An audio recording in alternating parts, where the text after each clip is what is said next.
क्या नासा और दुनिया के दूसरी स्पेस एजेंसीज मिलकर हमसे एलियंस का राज छिपा रहा है? क्योंकि हाल ही में 14 सितंबर 2023 के दिन मेक्सिको की कांग्रेस में एलियंस और यूएफओ से जुड़ा एक हियरिंग हो रहा था, जिसमें मेक्सिकन जर्नलिस्ट जेमी मॉसन ने सबके सामने 2 ममीज पेश किए, जिनकी बॉडी काफी लंबा और पतला था और इनके हाथों में सिर्फ 3 उंगलीज थी, जहां इनसे रिलेटेड कई सबूत पेश किए गए थे, जैसे कि कार्बन डेटिंग, डीएनए रिपोर्ट और एक्सरे रिपोर्ट। इन्हें साल 2017 में पेरू में किए गए एक्सकेवेशन के दौरान मिला था। मॉसिन की माने तो ये ममीज कोई नॉर्मल इंसानों का नहीं बल्कि एक्स्ट्राटेरेस्ट्रियल लाइफ यानी कि एलियंस का है। अब इस इंसिडेंट ने इंटरनेट पर खलबली मचा दिया और लोगों ने इन बॉडीज की असलियत पर सवाल उठाने लगे। बहुत से लोगों ने मॉसिन को क्रिटिसाइज किया, पर अमेरिकन नेवी के एक फॉर्मर ऑफिसर रायन ग्रेव्स का मानना था कि मॉसिन का ये दावा सच भी हो सकता है। उनके अनुसार दुनिया भर में होने वाले एलियन इंसिडेंट अक्सर सच होते हैं,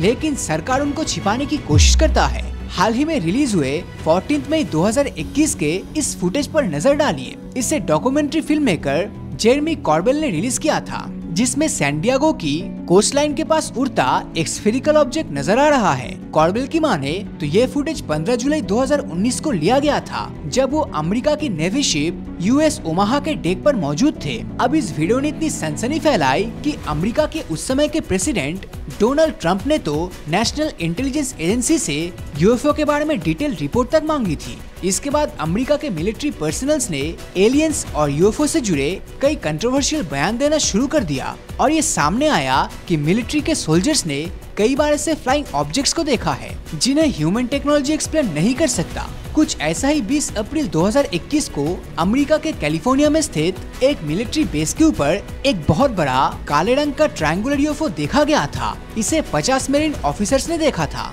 और उन्होंने अपने स्मार्टफोन से इसकी वीडियो भी बनाई थी, जिसमें 5 लाइट्स ट्रायंगुलर फॉर्म में नजर आ रहा था। इस वीडियो क्लिप को फेमस जर्नलिस्ट जेरेमी कॉर्बेल और जॉर्ज क्नैप ने वेपन एज नाम के अपने पॉडकास्ट के दौरान रिवील किया था। कॉर्बेल की माने तो यह ऑब्जेक्ट किसी फुटबॉल फील्ड के आधे साइज का था। अब इस पॉडकास्ट को आप फेक भी कह सकते हो, क्योंकि शो के बाद कॉर्बेल और क्नैप को जबरदस्त पॉपुलैरिटी मिली थी। लेकिन उन 50 मेरिन ऑफिसर्स का क्या, जिन्होंने अपनी आंखों से ही नहीं बल्कि अपने स्मार्टफोन में भी इस फुटेज को कैद किया था? स्टैनफोर्ड यूनिवर्सिटी के प्रोफेसर डॉक्टर गैरी नोलन कहते हैं कि टोटल 6 वीडियोस में एक क्लिप रिकॉर्ड किया गया था और इन वीडियोस की ऑथेंटिसिटी पर कोई सवाल ही नहीं उठता। तो आखिर ये था क्या जो आज भी एक मिस्ट्री बना हुआ है? लेकिन पिछले कुछ समय में कई गवर्नमेंट ऑफिशियल्स ने सामने आकर यूएफओ और एलियन से जुड़ा चौंका देने वाला स्टेटमेंट दिया है। और जब बात यूएफओ इंसिडेंट्स की आती है तो यूएसए के न्यू मैक्सिको स्टेट में स्थित रॉसवेल सिटी का इंसिडेंट बहुत ही फेमस है। बात है 4 जुलाई 1947 की, जिस दिन अमेरिका का इंडिपेंडेंस डे था। रात के समय मैक ब्राजिल नाम का एक लोकल फार्मर बहुत ही तेज आवाज सुनता है, जिसके बाद इतनी रोशनी होती है जिसके कारण कुछ नजर भी नहीं आता। विलियम सोचता है कि शायद थंडरस्टॉर्म आया है, इसलिए वो घर से बाहर नहीं निकलता। लेकिन सुबह जब वो बाहर निकलकर देखता है तो उसके खेत में किसी अनजान चीज का मलबा पड़ा हुआ था। उस पर सिल्वर फॉइल जैसा कुछ था जिस पर अजीब सिंबल्स बने हुए थे। मैक की माने तो शायद वो चाइनीज और इंडियन लेटर्स थे। हालांकि इन क्लेम्स का कोई सबूत सामने नहीं आया। अब इतने में विलियम ब्लैंचर्ड नाम के एक एयरफोर्स कर्नल वहाँ पर पहुँचता है और उस मलबे का एनालिसिस करके लोकल न्यूज़पेपर में खबर पब्लिश करने का ऑर्डर देते हैं। न्यूज़पेपर को दिए गए स्टेटमेंट के अनुसार 8th एयरफोर्स की 509th बॉम्ब विंग ने एक फ्लाइंग सॉसर खोजने में कामयाब हुआ है। यह न्यूज पूरे अमेरिका में सनसनी की तरह फैल गई और 8 जुलाई तक तो अमेरिका के हर न्यूज़पेपर में एलियंस के यूएफओ मिलने की खबर पब्लिश होती है। हालांकि बाद में मिलिट्री जनरल रॉजर मैसन ने इस न्यूज को फेक बताते हुए कहा कि उस रात रॉसवेल में एक मिलिट्री बलून क्रैश हुआ था। जनरल मैसन ने कई सारे न्यूज जर्नलिस्ट और रिपोर्टर्स को बुलाया और उस मलबे को बहुत ही पास से दिखाया। कुछ लोगों ने तो उसे टच करके भी देखा, पर किसी को उसमें कुछ खास मिस्टीरियस नहीं लगा। तो क्या रॉसवेल यूएफओ इंसिडेंट भी एक फेक इंसिडेंट था? मगर वहाँ आए जर्नलिस्ट इस बात को मानने के लिए कतई तैयार नहीं थे, क्योंकि उन्हें शक था कि शायद मलबे को बाद में बदल दिया गया है और इस न्यूज को दफनाने की कोशिश की जा रही है। इसलिए जर्नलिस्ट जनरल मैसन से फेस टू फेस मिलना चाहते थे, पर जनरल जर्नलिस्ट के सामने कभी नहीं आए। और जब वो इस सिलसिले में रॉसवेल के मिलिट्री बेस पर पहुंचे तो उन जर्नलिस्ट को कह दिया गया कि जनरल छुट्टी पर गए हैं। अब जनरल मैसन का इस तरह से पर्दे के पीछे छिपना कई सारे सवाल खड़े कर रहे थे और शक की सुई यूएस गवर्नमेंट की ओर भी इशारा कर रहा था, क्योंकि शायद गवर्नमेंट इस पूरे इंसिडेंट को छिपा रहे थे। समय के साथ साथ रॉसवेल इंसिडेंट को भी सब भूल गए, लेकिन 1970s में 509 बॉम्ब विंग में चीफ इंटेलिजेंट ऑफिसर जेसी मार्शल का एक इंटरव्यू सामने आया। उन्होंने रॉसवेल की क्रैश एरिया और उस मलबे को भी देखा था। मार्शल का कहना था कि यूएस मिलिट्री ने दुनिया को जो मलबा दिखाया वो तस्वीर पूरी तरह से फेक था। मार्शल ने क्रैश एरिया के बारे में जो इन्फॉर्मेशन दिया था वो फार्मर मैक ब्रेजिल की बात से पूरी तरह से मैच करता है। मार्शल ने तो ये तक बताया कि उस मलबे में सिर्फ एलियंस का यूएफओ नहीं बल्कि एलियंस की लाशें भी मौजूद थी। उनके इस इंटरव्यू के सामने आने के बाद रॉसवेल के कई रेसिडेंट जो उस घटना के विटनेस थे, उन्होंने सामने आकर इस दावे की पुष्टि की थी।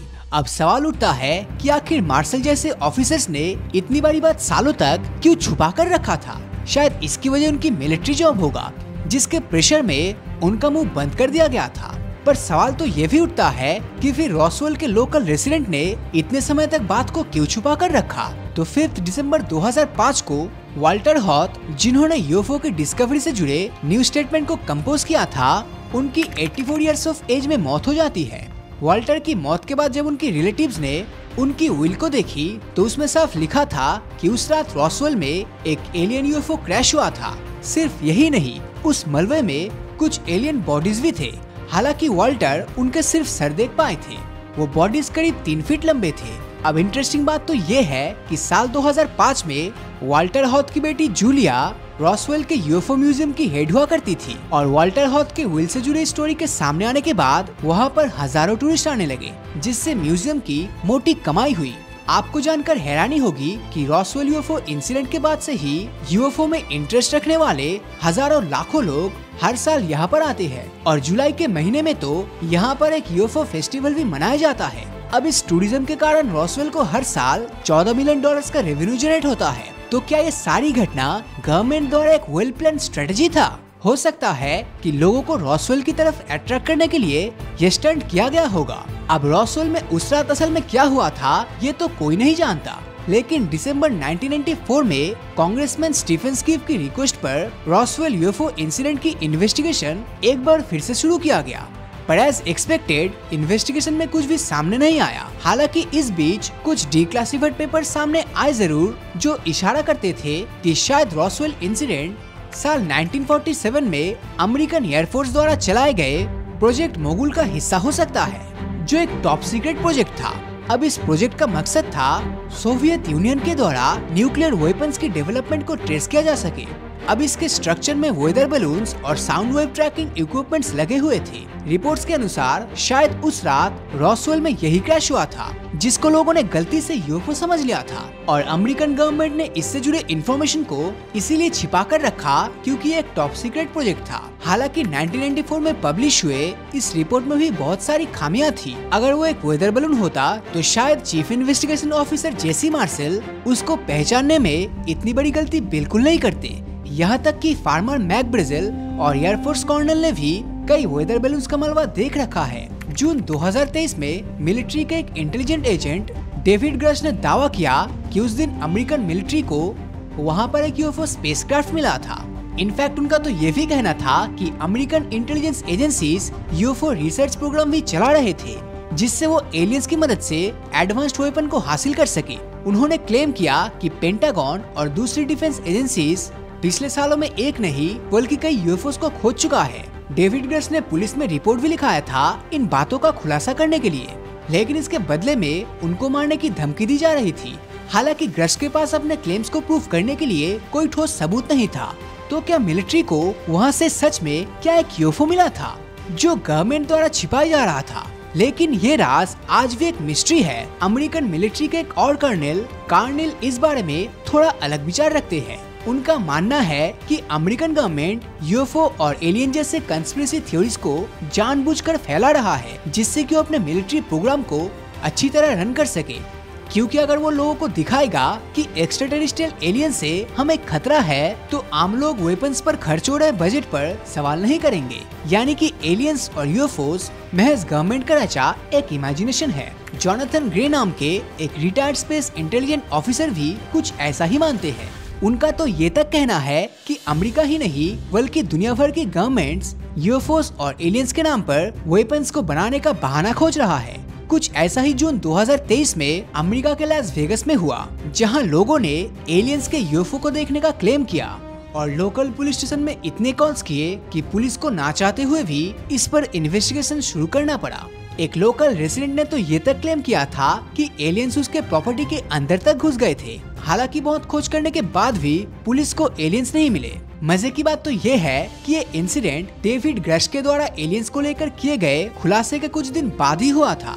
तो क्या ये घटनाएं सच थी या फिर डेविड ग्रश जैसे इंटेलिजेंट ऑफिसर्स सिर्फ लोगों का माइंड मैनिपुलेट कर रहे हैं? आप इसके बारे में क्या सोचते हैं कमेंट करके जरूर बताना। और अगर ये वीडियो आपको अच्छा लगा हो तो इस वीडियो को लाइक और अपने दोस्तों के साथ शेयर करना मत भूलना।